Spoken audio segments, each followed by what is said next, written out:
Hello Stampers, this is Kelly Acheson at AstampAbove.com coming to you from Menasha, Wisconsin. And today on my What Wednesday tip, I've got some tips for you about ink pads. Now I remember when Stampin' Up! First came out with these ink pads, we were so excited because prior to that, we had ink pads that opened up like this and you knew you had to store them upside down so that the ink stayed at the top of the ink pad. So if you didn't know that, there's your first tip. These kind of ink pads, you want to store them upside down on your shelves or in your boxes so your ink stays at the top of the pad.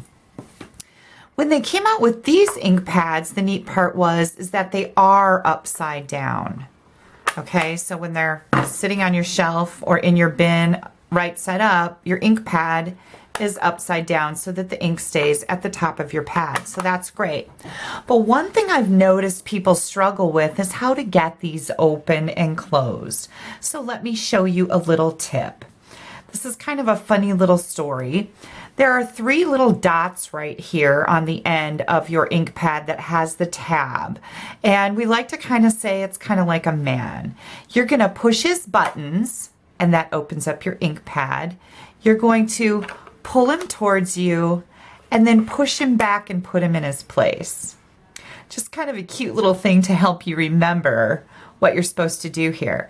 To close your ink pad, you're going to pull it towards you, turn it over, and close it. Now sometimes these get stuck a little bit when you're doing this, okay? And you don't want to be forcing them because you don't want to push this down. You want to just jiggle it a little bit till it falls, okay?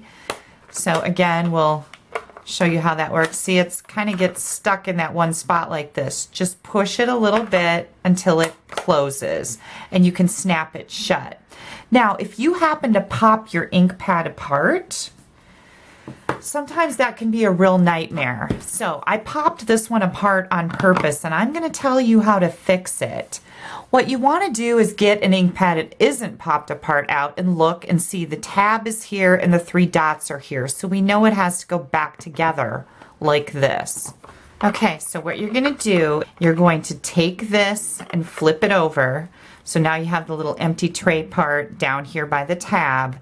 You're going to slide these 2 tabs into that track. So you're going to have to hold it up a little bit and push them in there. Did you see what I did there? Hold it up, push those tabs into your track, pull it, and now you can close it properly. One more tip I'd like to share with you about ink pads is oftentimes they can get very dirty when you have classes or you are just using them. A baby wipe will wipe off all the excess ink most of the time. So you can keep your ink pads looking brand new simply by wiping them off with a baby wipe. I hope these tips have been helpful for you. If you don't have a Stampin' Up! Demonstrator, I would love to earn your business. You can pop me an email at kelly@astampabove.com. You can also check out some more great projects videos. I do 2 videos a week on my blog, astampabove.com. I hope you have a fabulous day.